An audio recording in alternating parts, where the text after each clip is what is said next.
Na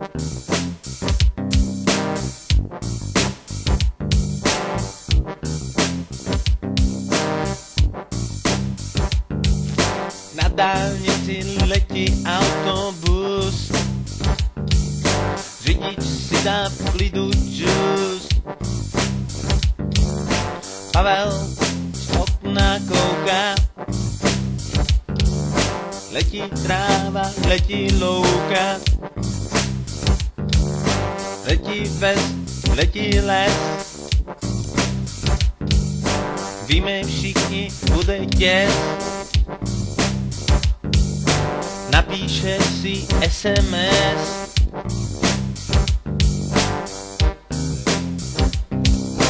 Patnáct mu mohlo bejt za měsíc. Víme všichni, že mu nebude už víc.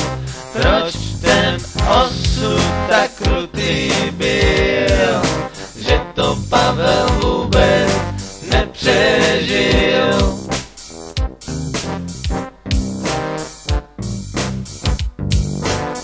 Koukám denně na ty věci, u lidech to jsou jen keci. Byl to chlapec jako lev,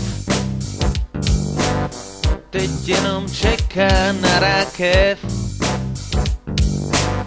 Těšil se strašně na domov, každý ho zdravil, tak fuck off. Nezapomeneme na tebe, nezapomeneme na tebe, nezapomeneme na tebe, nezapomeneme na tebe, nezapomeneme na tebe, nezapomeneme na tebe.